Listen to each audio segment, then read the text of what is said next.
Waalaikumsalam warahmatullahi wabarakatuh. Alhamdulillahirrahmanirrahim. Alhamdulillahirrahmanirrahim. Wa nastaghfiruhu wa na'udzu billahi min shururi anfusina wa min sayyiati a'malina may yahdihillahu fala mudilla lahu wa man yudlil fala hadiya lahu.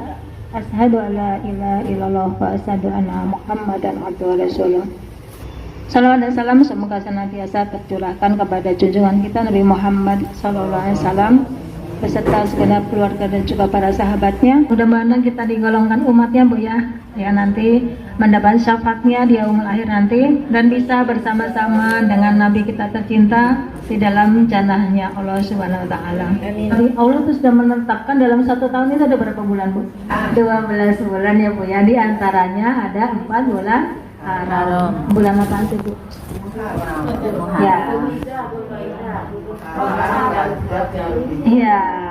Ya, jadi bulan Rajab ini, bulan ke-7 ini termasuk dalam 1 bulan haram yang diagungkan oleh Allah SWT. Karena Rajab itu artinya Bu, Rajab itu artinya agung, yang diagungkan. Jadi bulan Rajab adalah bulan yang diagungkan. Ya, surat 9 ayat 36. Arba'atun hurum ya Bu ya. Artinya sesungguhnya jumlah bulan menurut Allah ialah 12 bulan. Ketetapan Allah pada waktu Dia menciptakan langit dan bumi. Maka janganlah kamu menzalimi dirimu dalam bulan yang 4 itu, dan perangilah kaum musyrikin semuanya sebagaimana mereka pun memerangi kamu semuanya. Dan ketahuilah bahwa Allah beserta orang-orang yang bertakwa. Di antaranya 4 bulan haram atau suci, 3 bulan berurutan. Memang hadisnya begitu ya. 3 bulan berurutan ya, ini Zulkaidah, Zulhijjah dan Muharram, kemudian bulan Rajab. Di hadisnya pun memang dibikin 3 berurutan. Sekarang kita karena bisa diartikan yang termuliakan. Ya, makanya sampai saking mulianya itu bulan haram, Muharram sama hampir disamakan kemuliaannya dengan bulan apa Bu? Ramadan ya, sampai ada sebuah hadis yang mengatakan bahwa sebaik-baik puasa setelah puasa Ramadan adalah puasa di bulan Muharram. Berarti kan hampir sama Ibu kedudukannya Bu ya. Dan sebaik-baik sholat setelah sholat fardu adalah sholat malam. Ya, jadi di dalam bulan Muharram ini, karena bulan Muharram adalah bulan yang dimuliakan, maka segala ibadah yang dilakukan juga dilipat gandakan seperti pada bulan Ramadan. Kedudukannya sama ya, walaupun di bulan Muharram ini cuma ada 2 puasa sunnah yang dianjurkan Bu. Puasa apa? Iya, Asyura dan Tasyrik ya Bu ya. Nanti kita jatuhnya insya Allah sih tanggal 27-28 ya, bulan ini nih, bulan Juli ya, Kamis langsung Jumat itu nanti insya Allah itu jatuhnya nanti bulan puasa Asyura Tasyrik ya. Bulan Muharram juga disebut sebagai Syahrullah Al-Asam, yaitu bulannya Allah yang sunyi. Kenapa dikatakan bulannya Allah yang sunyi? Ya, rasa sepi banget.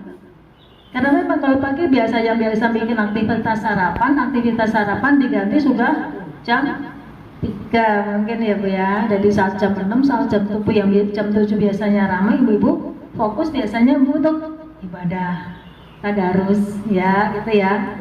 Haram itu Bu, sesuatu yang terlarang kan ya Bu ya. Sesuatu yang terlarang haram. Ya. Maka sampai orang Yahudi pun, orang kafir yang biasa berperang pun pada bulan haram dia tidak berani Bu berperang. Dosanya akan dilipat gandakan oleh Allah Subhanahu Wa Taala. Ya seperti itu ya.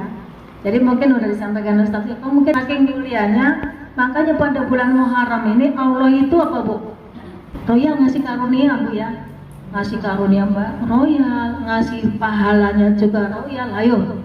Oh di ini begitu banyak pertolongan yang Allah berikan kepada para nabi. Ya, yang pertama ya memang diciptakannya Adam pada bulan Muharram, itu yang paling pertama ya. Yang kedua Siti Hawa juga ya Bu ya. Ya, kalau bulan diciptakannya Nabi Adam di surat apa Bu? An-Nisa ayat 1 ya. Ya, itu diciptakannya Nabi Hawa. Ya, salah di bulan Muharram. Yang keduanya apa Bu? Dia Nabi Adam kan sempat ini Bu ya. Melanggar. Iya, melanggar larangan Allah, yaitu apa Bu? Jadi pohon itu larangannya. Yang ngasih nama kuldi itu sebenarnya setan. Kalau Allah nggak ngasih nama buah kuldi, coba nanti di ayatnya ibu ya. Jangan dekati pohon itu kalau di ayatnya. Nanti di ayat berikutnya baru di ayat setan itu loh pohon keabadian. Kalau pohon keabadian itu dalam bahasa namanya kuldi. Yang mengatakan pohon keabadian kan setan. Jadi sebenarnya bukan pohon kuldi. Yang ngasih nama pohon kuldi itu setan. Karena diganti ya. Kalau Nabi Allah kan mengajarkan jangan, kalau kamu mau tetap di surga jangan dekati pohon itu. Allah memberikan ampunannya kepada Nabi Adam dan Hawa tentunya ya Bu ya. Itu juga di bulan Muharram. Terus apa lagi Bu? Yunus sama Bu, oleh Nabi Yunus? Ikan. Dikeluarkan dari ikan ya Bu ya, setelah 40 hari ya di dalam perut ikan. Ya, itu juga Nabi Yunus ternyata merasa apa Bu? Sudah melakukan perbuatan yang salah. Makanya dia pun juga berdoa di dalam perut ikan. Doanya gimana Bu? Orang doanya Nabi Yunus. Iya, 100 Mbak ibu-ibu semua. Ibu semua ada pinter semua ya. Ya, karena memang itu doa yang ini ya Bu ya. Dan itu doanya Yunus pun bisa kita amalkan ya Bu ya. Nggak sekolah menerima dakwanya Nabi Yunus. Nabi Yunus putus asa, akhirnya dia pergi naik kapal. Ternyata kapalnya keberatan muatan. Akhirnya harus dikurangi ya Bu ya. Siapa yang keluar namanya diundi berarti dia harus dijeburin di laut. Ya, itu ternyata Allah langsung ya masih mending ya ini ikan ya, yang sebagian pasti meninggal udah tenggelam ya. Tapi karena memang dia nabi, ya Allah masih pengen memberikan ampunannya. Tapi yang jelas dikasih ini dulu sama Allah, ya dikasih iya cobaan dulu, dikasih kesempatan berkata saya salah, saya sudah melanggar janji kepada Allah. Ya jadinya akhirnya diampuni juga ibu ya pada bulan Muharram. Kalau Nabi Nuh Bu, Nabi Nuh apa? Karunia pada bulan Muharram. Ya bikin perahu yang akhirnya dia selamat dari banjir. Nah, yang paling utama Bu yang terjadi pada bulan Muharram yang akhirnya dijadikan landasan untuk puasa 10 Muharram, puasa Asyura, peristiwa Bu. Jadi pada tanggal 10 Muharram itu Allah memberikan kemenangan kepada Nabi Musa dari kejaran Fir'aun. Nah itu ya pada 10 Muharram. Makanya waktu itu pernah Nabi Muhammad mendatangi orang Yahudi pada tanggal 10 Muharram Bu. Ternyata orang Yahudi pada tanggal 10 Muharram itu sedang pada berpuasa. Ditanyakan kepada Nabi Muhammad, kenapa kamu pada puasa pada tanggal 10 Muharram? Karena saya menghormati kemenangan Nabi Musa. Ya, karena waktu tanggal 10 Muharram Nabi Musa pun berpuasa karena ingin bersyukur kepada Allah sudah diberikan pertolongan selama dari Fir'aun, dan Fir'aun pun langsung dibinasakan ya Bu ya. Saat itu juga ya pertolongannya benar-benar ya Bu ya. Cuman Allah itu ngasih pertolongan nggak tiba-tiba gitu. Tapi di pas ujung di titik yang benar-benar kita itu udah aduh maju kena, maju nyebur laut, mundur ketangkep Fir'aun. Nah itu Allah membuktikan janjinya, yaitu ya pas Nabi nanya ke orang Yahudi, ya pada tanggal 10 kita mengadakan penghormatan kepada atas kemenangan Nabi Musa, dan Nabi Musa pada tanggal 10 Muharram pun dia berpuasa. Nah kata Nabi apa? Saya ini termasuk golongan Nabi Musa, orang Muslim, maka saya juga menganjurkan kaum Muslim untuk berpuasa juga. Tapi Nabi Muhammad tidak mau menyamai mereka orang Yahudi. Kalau orang Yahudi kan tanggal 10 aja ya. Ya makanya ada puasa Tasu'a dan Asyura. Jadi untuk menyelisihi beda gitu ya, biar kita beda sama ini. Makanya kita boleh puasa sebelum 10 Muharram tanggal 9 ya, atau kalau enggak 10 sama sesudahnya gitu. Jadi boleh. Jadi untuk lebih amannya Bu, kalau mau 3 hari juga boleh. Kan kita suka ada perbedaan ini Bu ya. Sebenarnya yang 10 Muharram itu hari Sabtunya apa? Jumat ya? Jumatnya apa mungkin hari Sabtunya ya? Nah, kalau kita ragu-ragu mendingan 3 hari. Kamis, Jumat, Sabtu. Tapi berat ya Bu ya. Berat nggak sih Bu? Ternyata ini nih, ternyata juga dengan niat kita niatkan jauh-jauh sebelumnya Bu. Insya Allah bisa. Ternyata apa aja sih amalannya? Kita omongin lagi bareng-bareng Bu. Itu juga kalaupun kita sehat bisa melihat kembali Bu ya. Setelah dia nangis terus, karena Yusuf dia nggak pulang-pulang nangis sampai matanya ini jadi buta. Nah itu juga disembuhkan pada bulan Muharram pada malam. Terus Nabi Ayub Sakit sembuh. iya, ternyata kalau Allah mengasihi gampang ya Bu ya. Cuman disuruh apa Bu itu? Nabi Ayub pakai air ya? Pakai air ya Bu ya? Iya, pakai air mandi apa gimana itu ya? Iya, tapi selama itu Nabi Ayub pun tidak mau terus langsung berdoa sampai istrinya kan gitu. Kamu kan seorang nabi. Kalau kamu mau kan padahal tinggal minta maaf pasti disembuhkan. Tapi Nabi Ayub nggak mau ya Bu ya. Malu. Malu, bener iya. Minta melulu. Iya. Nikmat yang diberikan Allah selama ini sebelum saya sakit itu sudah begitu banyak. Nabi Ayub itu kok Bu? Istrinya banyak, anaknya banyak, hartanya juga melimpah. Makanya walaupun dikasih sakit seperti itu Nabi Ayub malu minta sama Allah, minta disembuhkan. Padahal kalau mau mah dikasih ya Bu ya. Ya, nikmat yang diberikan Allah kepada kita, kepada saya, kepada keluarga itu sudah begitu banyak. Saya malu cuma dikasih baru, cuman ya Bu ya, padahal penyakitnya apa di nanahan semua ya Bu ya, kulit ya. Sampai akhirnya apa Bu? Binatang ternak semua. Keluarganya juga ya habis semua sampai terakhir istrinya, kan akhirnya setan kan bingung ya, ini goda sih, ini nggak kena, Nabi Ayub nggak kena. Dari istrinya tuh digodakan Nabi Ayub. Iya, akhirnya istri yang setia, yang selama ini setia, akhirnya memang pintar-pintarnya setan ya.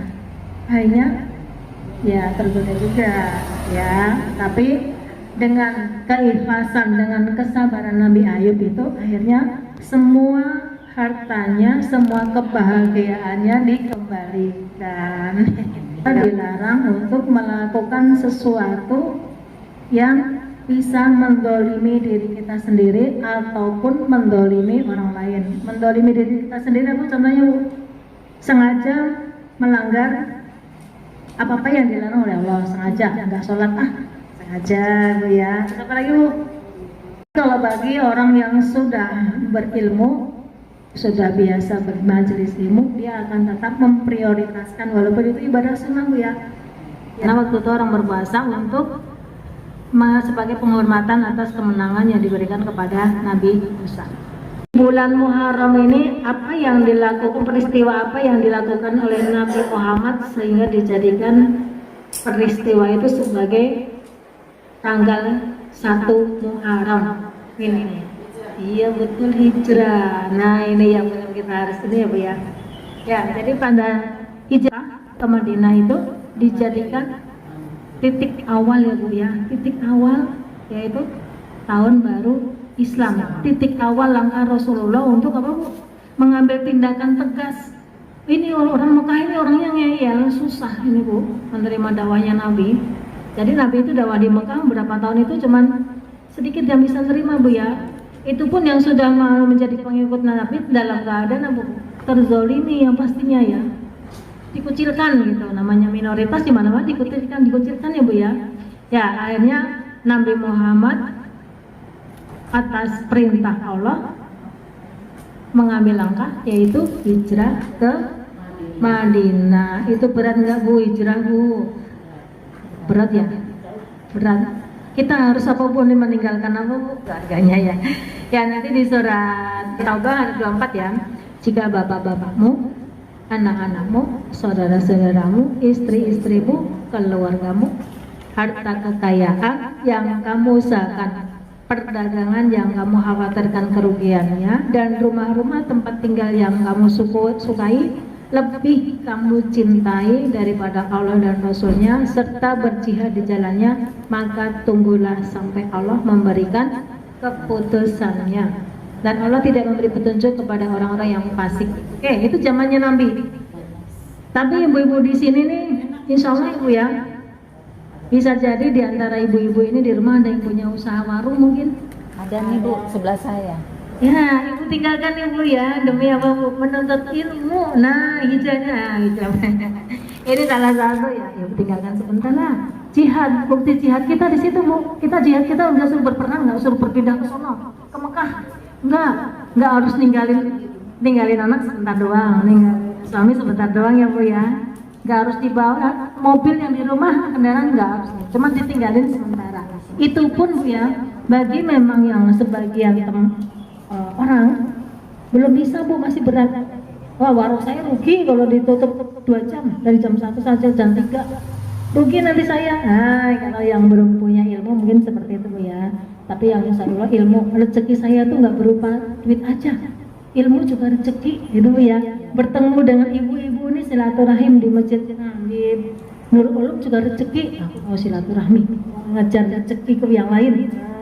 Jadi rezeki itu aku nggak mau duit aja. Nah, ilmu kan juga perlu. Ya coba kalau misalnya seperti kita sekolah bu ya, sekolah di tempat yang favorit, berapa deh misalnya duit harus kita keluarkan untuk itu. Ilmu kita beli ya bu ya.